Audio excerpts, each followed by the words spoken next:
Let's look ahead at humility and the theme of humility. Does intelligence equal invincibility?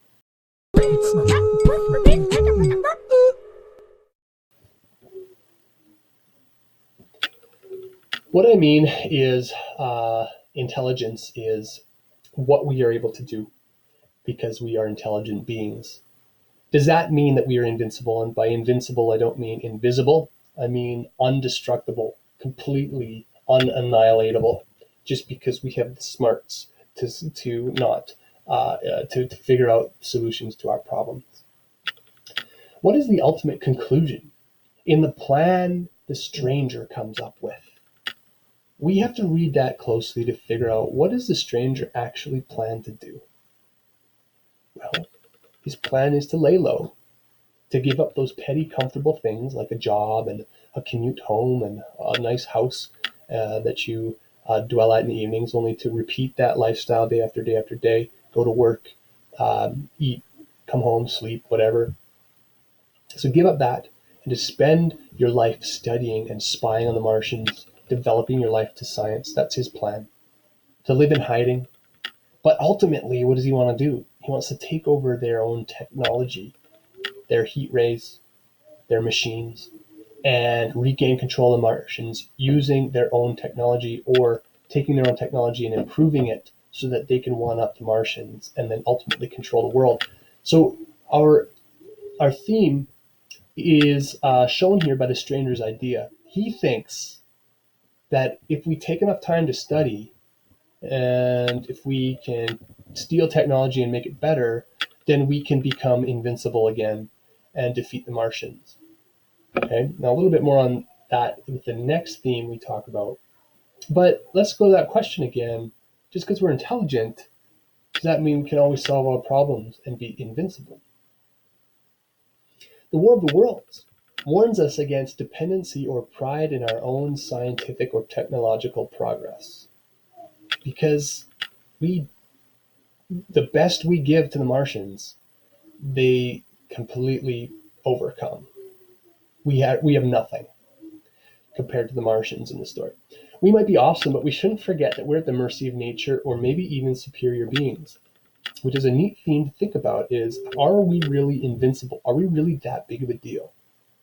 Are we at the mercy of nature sometimes, where nature will take us out, such as a pandemic and an illness, okay, that can be spread and very severe? Or even superior beings, this idea of Martians coming and taking us out.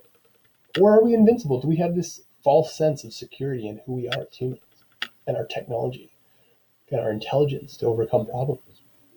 Now, in the story, ultimately, it's not humans and our own technology that defends planet Earth. It's nature and seemingly smallest threat, a germ.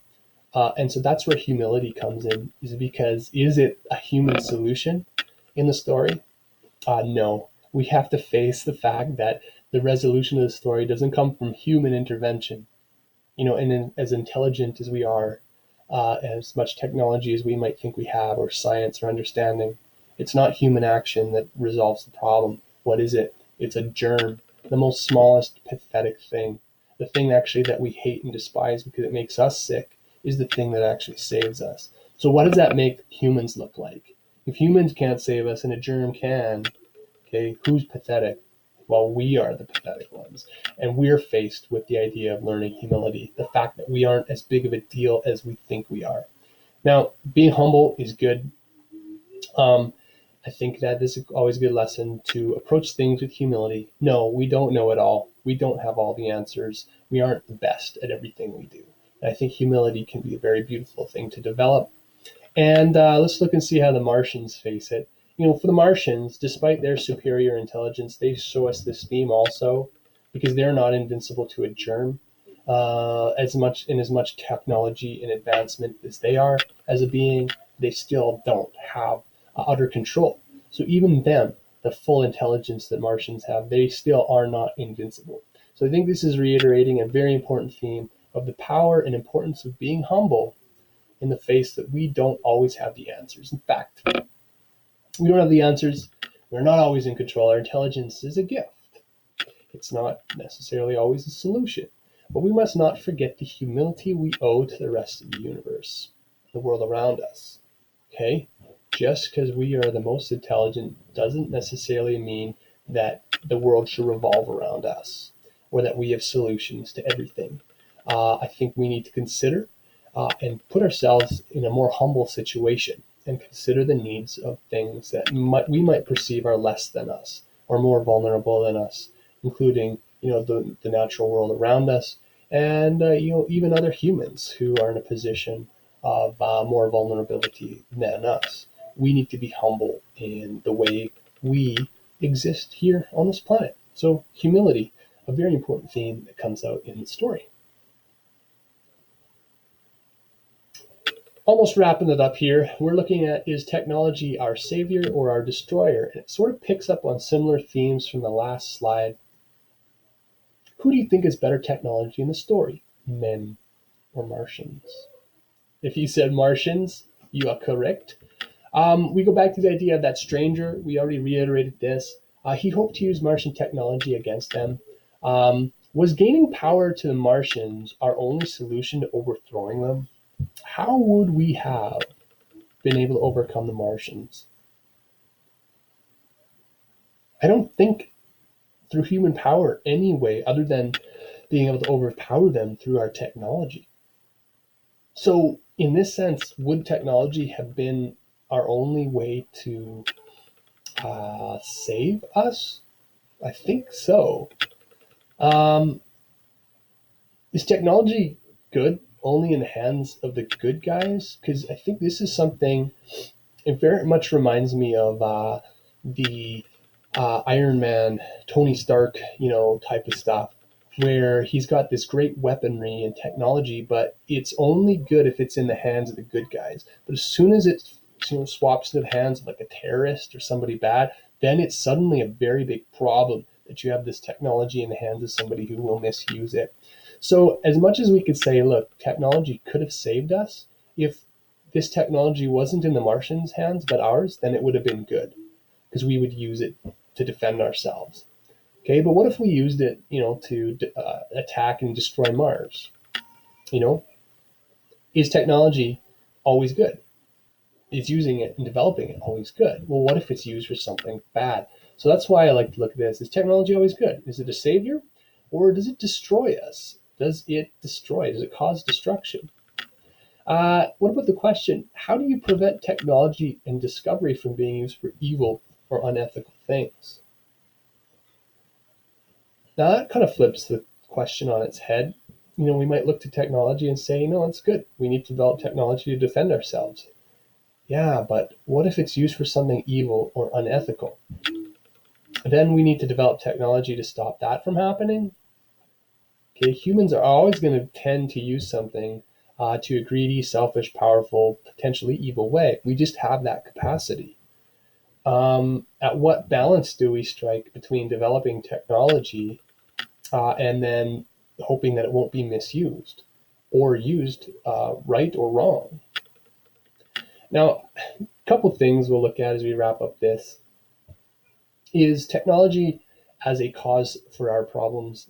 Is there any instances where technology actually has caused the problems that we currently face and that it is destroying us without us even knowing it, perhaps? Or the approach of using technology as a solution to the current problems technology has actually caused? Okay, let me give you two ideas here. Fossil fuel emissions. That's a huge topic in the world today. Fossil fuel emissions and global greenhouse gases and whatnot are caused in their human form, caused by human emissions of human technologies that burn fossil fuels. That's a technological problem because our technology operates on fossil fuels and poisons the atmosphere. Okay, that's a destroyer. How do we solve that?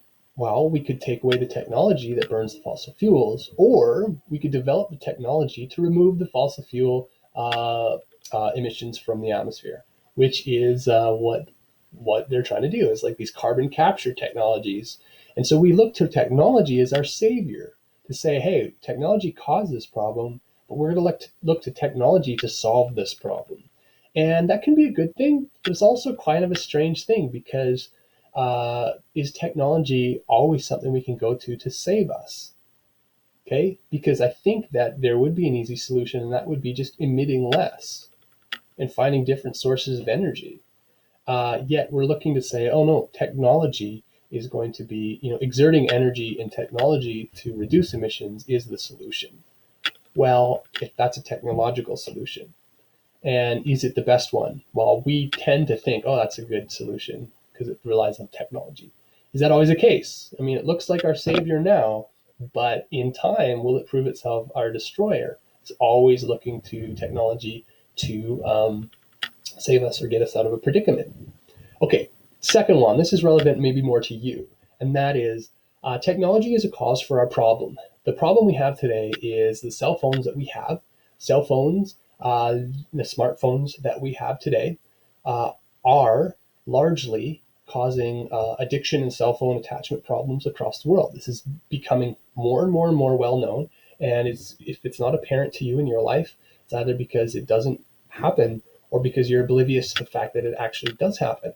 So, is cell phone addiction a problem? Yeah, it's a problem caused by technology, by the device we have so easily convenient right next to us at all times, 24/7, and all of those apps and whatever on it that are drawing us into that addiction mode of having our cell phone on us. So, that's a technological problem.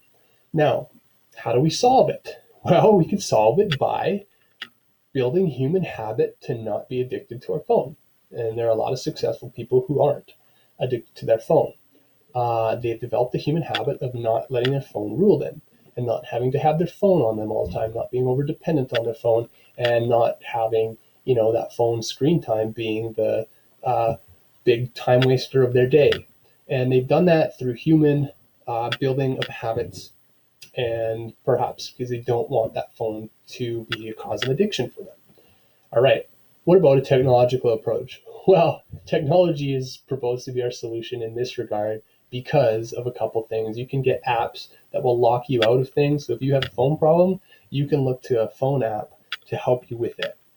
Okay. Or some sort of internet settings or something like that in your home network that will kind of open or shut down network availability to your phone so that it will prevent you from using it, or a lockout feature that will lock you out of an app after a certain amount of time, or even now, which I kind of like, is like you can go and look at your app usage or battery usage or time spent on specific apps or whatever on your phone, to indicate to you where you're spending your phone time. I'd encourage you to look at that, see what it is. But is technology a solution to the problem of phone addiction? Are apps that will lock us out and monitor our phone use going to be the solution to the addictions we have with our phones? Okay. Overall, is technology our savior or our destroyer? Of course, I think both. The answer might be it depends. But I don't think that it would be good for us to think that technology is always something that saves us. In fact, technology can be very dangerous if we don't meet it critically and try to anticipate the goods and the harms that might come from it. All right, last two, spirit of survival. Let's look at this one. Apocalyptic stories are very popular nowadays, zombies and whatever, or planet, crazy weather that destroys the earth, or like an asteroid that comes or whatever. So they explore the question of how humans react at their worst and at their best, but ultimately how they end up prevailing or surviving. So I think that's really cool to look at how humans survive. Let's look at our story. Our broadcast, if we look at the actual story, it broadcasts or depicts the nobility of survival, the fact that humans will survive. How? Because it depicts humans acting in this situation with complete courage. Let's look at a few examples. The story's full of acts of heroism, characters who sacrifice themselves in the protection of others in the line of duty. All those militiamen, all the commanders, the pilots, the gunners, right? Even the news announcer at the very end goes up to give you the story and dies doing so because he believes it's the right thing to give you the story. The Phillips, who dies taking you to that live report at Grover's Mill. Okay, they die serving the protection of others, and that's heroic. Now they don't survive, but their goal is to sacrifice themselves for the sake of human survival. Okay, so that story is full of courage. It's quite interesting. Now, in the story, how do people react? How do the masses end up reacting? Well, the people aren't depicted as panicking and in mass hysteria. They're depicted a lot more noble, yeah, a little bit afraid, and they're evacuating, and some of them are praying. You can hear the bells and people praying in the church below in that final scene of part one, but they're not in mass panic. And so our story has a very different depiction of human reaction to a calamity like this. Okay. Uh, the story itself explores the desire to survive and conquer in part two, because Pearson doesn't give up and he's looking, even the stranger's opinions try to show that human survival is important. Okay. So the story itself shows acts of courage and human survival, and that's kind of the depiction it gives. Now, that's a fictional story. That's a fictional world, even though it happens in our real world. This is fiction. It's depicting human behavior. Now, is that likely human behavior? Yes, it is, because we do have heroic acts and a willingness to survive despite a crazy event like Martians killing us. But ironically, we could also look at all those events reported in the newspapers that we read at the beginning in our pre-reading. And those show us actually maybe the worst of human reaction to this.